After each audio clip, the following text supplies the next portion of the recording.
ይህ የምትመለከቷቸው እንግዲህ ትላንትና ምሽት ላይ በኦርቶዶክሳውያን ላይ እየደረሰ እልቂት ነው። ይኸውም ደግሞ አርሲ ላይ ነው። አርሲ ላይ ዕለት ዕለት የኦርቶዶክሳውያን እልቂት እየፈጸመ ነው። 21 ኦርቶዶክሳውያን ተገድለዋል። 7ቱ በከፍተኛ ጉዳት ደርሶባቸው ሐኪም ቤት ነው ያሉት። ኦርቶዶክሳውያን በየዕለቱ ይገደላሉ። እዚህ እየመጡ ግን ሙስሊም አራጅ አይደለም፣ ሙስሊም ገዳይ አይደለም፣ ሙስሊም አይደለም ይላሉ። ግን በአይናችን የምናየው የምንሰማው ግን እንዲህ የምትመለከቷቸው የኦርቶዶክሳውያን እልቂት ነው። እነኚህ ሰዎች መጥተው እኛ እኮ ሰላማዊ ነን፣ እኛ እኮ ደህና ነን ይላሉ።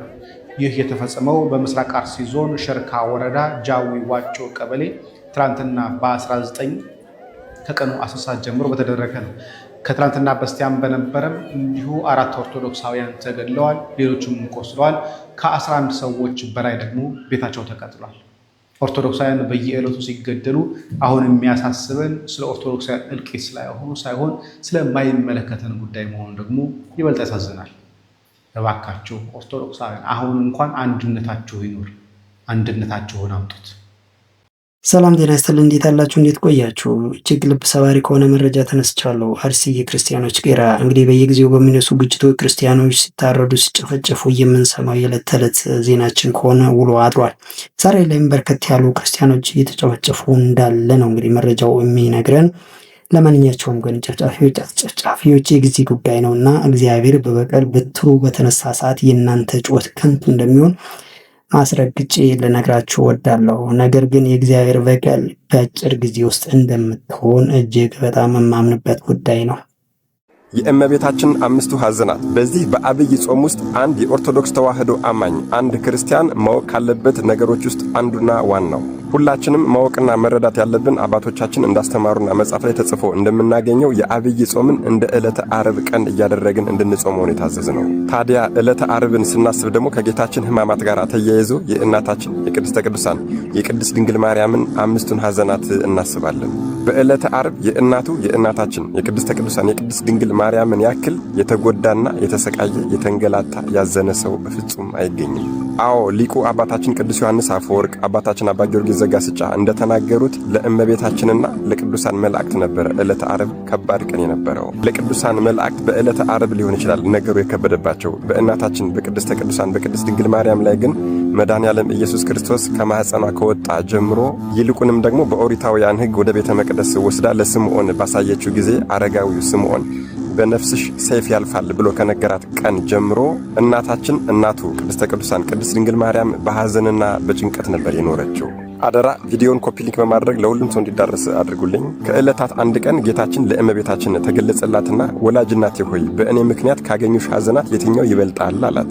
እሷ እናታችን ቅድስተ ቅዱሳን ቅድስት ድንግል ማርያምም ልጄ ወዳጄ አምላኬ ፈጣሪ ሆይ በአንተ ምክንያት ካገኙኝ ሐዘናት እነዚህ 5ቱ ሐዘናት ይበልጣሉ አለችው። አንደኛው በቤተ መቅደስ አይሁዳውያን እንደሚገሉህ ስምዖን አረጋዊ በነገረኝ ጊዜ ነው። ሁለተኛውም አንተ ጠፍተኸኝ በቤተ መቅደስ 3 ቀን ፈልጌ ባጣሁ ጊዜ ነው። ሶስተኛውም እጅና እግርህን አስረው በጲላጦስ አደባባይ ራቆትህን በገረፉ ጊዜ ነው። አራተኛውም በዕለተ ዓርብ በቀራንዮ አደባባይ በሁለት ወንበዴዎች መካከል እጅና እግርህን ቸንክረው ራቆትህን በሰቀሉ ጊዜ ነው። አምስተኛውም አንተን ልጄን ወዳጄን ወደ አዲስ መቃብር እንዳወረዱ ባሰፉ ጊዜ ነው አለችው።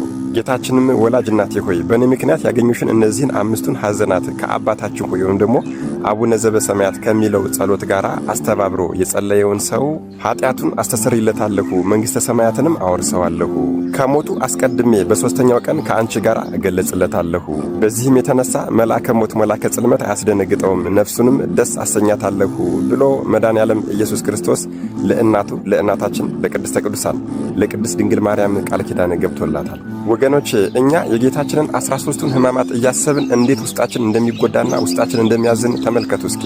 ታዲያ አዛኝቷና ሩሩሃ እናታችን ብቸኛ ልጇ መድኃኔዓለም ኢየሱስ ክርስቶስ ወገን ዘመድ እንደሌለው ከሊቶስጥራ አደባባይ እስከ ቀራንዮ ድረስ እሱን ተውትና ሐሙስ ምሽት ከተያዘበት ቀን ሰዓት ጀምሮ እስከ ተሰቀለበት ዓርብ 6 ሰዓትና ነፍሱ ከሥጋው እስከተለየችበት 9 ሰዓት ድረስ ያለውን ስቃይና መከራ አስቡት እስኪ።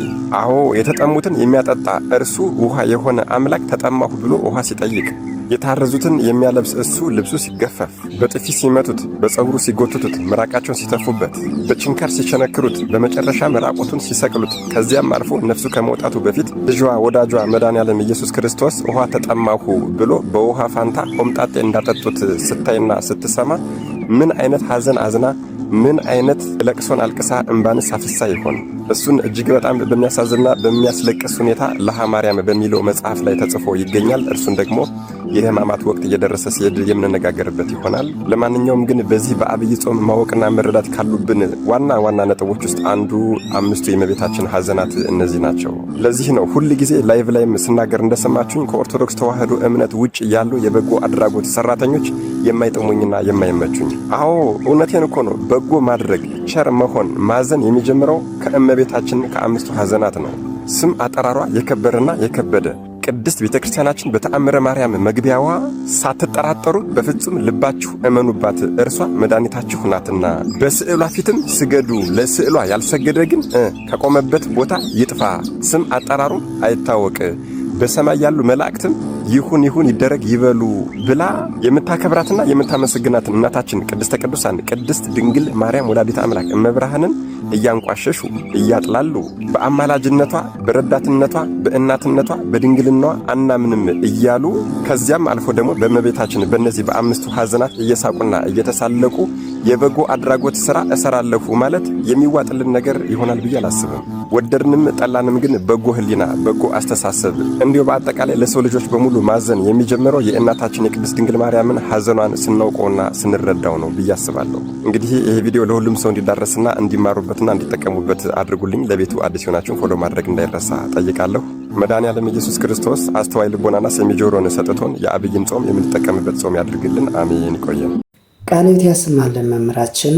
ሌላኛው መምህር ደግሞ ሰው አምላክ ሆነ አምላክ ሰው ሆነ የሚለውን እንዲህ ያስረዱታል እጅግ በሚደንቅ ሁኔታ። እኒህ ከላይ በፎቶ የምትመለከቷቸውን ሊቅ በደንብ አዳምጡልኝ። በደንብ ፎቶአቸውን እዩ፣ ከዛ ቪዲዮውን በደንብ አዳምጡት። እጅግ በጣም ያስደነቀኝ አገላለጽ እጅግ በጣም ይገርመኛል። እግዚአብሔር ለዚህ ትውልድ እንደዚህ አይነት አባቶችን ሲያዘጋጅልን እጅግ ይደንቀኛል። በቃ ምንም ቃላትም የለኝ። አድምጡልኝ። እንኳን ድንግል ማርያም የኔ አይን የእናንተም አይን ማለት ነው እንዳይከፋችሁ ሳይሰበር ሰውን ከነግሩ ማስገባት ይችላል። ላንግባባ እንችላለን። ምክንያቱም ገባው እንዴ እንዳይል ሰው ማለት ነው። ያማል ሰውየውን ስናየው ከራስ ፀጉሩ እስከ እግር ጥፍሩ ትልልቁ ፎቅ ሁሉ አይናችን ውስጥ ቁጭ ብሎ ይታያል። እዚህ ጋር ብናየው አሁን ማለት ነው። ይኸው እዚያና እዚህ አለን አሁን ማለት ነው። ይኸው አለን ማለት ነው። ቦታዬን ሳለቅ አይን ውስጥ አለው፣ ደግሞ ከአይን ውስጥ ሳልወጣ ደግሞ ቦታዬ ላይ አለው ማለት ነው። ቦታው ከአብ አንድነት ሳይለይ በድንግል ማርያም ማይጸን አለ። ድንግልናዋን ሳይሽር ተጸነሰ። በድንግል ማርያም ማይጸን ሳለ ደግሞ ከአብ አንድነት አልተለየም። አምላክም ሰውም ነው ስንል እሱን ነው የሚያስረዳው። ስለዚህ ምንን ትሰብክልናለች ከተባለ በዚያ በድንግልና የማይለወጥ ልጇን የማይለወጥ ድንግልና እንዳላት ወደ ሰውነት ያልተለወጠ ልጅ አላት፣ ወደ አምላክነትም ያልተለወጠ ልጅ አላት፣ ሰውም አምላክም የሆነ ልጅ አላት ማለታችን ነው። ከዛ ሊቃውንቱ ምን ይላሉ? ትንቢቱን እሱ ባወቀ አናግሮታል፣ ምሳሌውንም እሱ ባወቀ አስመስሏል። ምስጢሩ እንደው ምንድነው ይላሉ ሊቃውንቱ ሲናገሩ። ምንድነው ምስጢሩ ያለውን ሲናገሩ እሱን ወልዳ እስከ ዘላለም ድንግል እየተባለች እንደምትኖር እሱም ከሷ ተወልዶ እስከ ዘላለሙ አምላክ ወሰብ ሲባል ይኖራል። እሱን ወልዳ እስከ ዘላለሙ ድረስ ስሟ ማን ነው ቢባል ድንግል ወም ነው። ድንግል ወም ብለን እንጠራታለን። ክርስቶስ ደግሞ እስከ ዘላለም ስሙ ማን ነው ቢባል አምላክ ወሰብ ነው። ፍጹም አምላክ ፍጹም ሰው ነው። በዚህ ይታወቃል። ከዚያ ተመልከቱ፣ እንደውም አሉ ሊቃውንቱ ልደት ቀዳማዊ ታውቀ በዳህራዊ ልደት ነው የሚሉት። ቀዳማዊ ልደቱ የታወቀ በዳህራዊ ልደቱ ነው። ለምን ሲባል ከድንግል ማርያም ያለ አባት መወለዱ ከአብ ያለ እናት መወለዱን ያስረዳለታል። የብቻ እናት ያለችው እሱ፣ የብቻ አባት ያለው እሱ፣ የብቻ ልጅ ያላት ድንግል ማርያም፣ የብቻ ልጅ ያለው እግዚአብሔር አብ ነው በማለት ሊቃውንት ድንግል ማርያም የእግዚአብሔር ወልድ ምልክት ናት ብለው በዚህ ይናገራሉ። ከአጋንንት ጋር ማውራት ያስፈልጋል? ይወራል ወይ? እንኳን አባ ገሌ ምናምን እንኳን እግዚአብሔር እንኳን ከአጋንንት ጋር እንዳላወራ ታውቃላችሁ? አታውቁ? ካላወቃችሁ ልንገራችሁ። በገነት ከአዳም ጋር አወራ። አንተ የሰጠኝ ሴት ምን አለች? እሳተች። አወራ አላወራም? ከአዳም ጋር ከሔዋንስ ጋር አወራ አይደለም? ከሰይጣን ጋር ግን አውርቷል። ምን ወሬ ያስፈልጋል ከሰይጣን ጋር እንዴ? አንዳንዶች ፕሮፋይል ያደራጃሉ ከሰይጤ። አሁን የሰይጤ ፕሮፋይል ሆኖ ነው የሚጠይቁት። ፊልም ሁሉ ያስቀርጻሉ። አቤት እንዲያው ባንተ ተቃጠልኩ ከብትር። እግዚአብሔር ያላናገረውን አባ ገሌ ያናገራል እንዳይመስል። ይሄ የተጫወተ ነው። የተወደደ መድኃኒታችን ኢየሱስ ክርስቶስስ የናዝሬቱ ኢየሱስ ሆይ ልታጠፋን መጣህን አሉት። የዛሬ አባዬ መቁጠሪያ ደብዳቤና ምናምን በጧፍ ገራፊው ቢሆን አባ ገሌ ልታጠፋን መጣህን ሲባል እናሳ ቀላል አረከኝ እንዴ ምናምን ብሎ ነው የሚቀጥለው ቢመስለኝ። ቀላል አረከኝ እንዴ ከባድ ሚዛን እኮ ነኝ ያለ ደረጃ ያወጣም ብላችሁ ነው ለራሱ። የተወደደ መድኃኒታችን ኢየሱስ ክርስቶስ ምንድነው ያለው? ዝም ከዛስ የምን እሱ እየቀረጹ መሸጥ የለም አይወራ በፍጹም አይወራ። አባት ማውራት ጀመረ። ደግነቱ ንቁና ጥንቁቅ ነው። ንቁ ሁኑ ምዕመናን።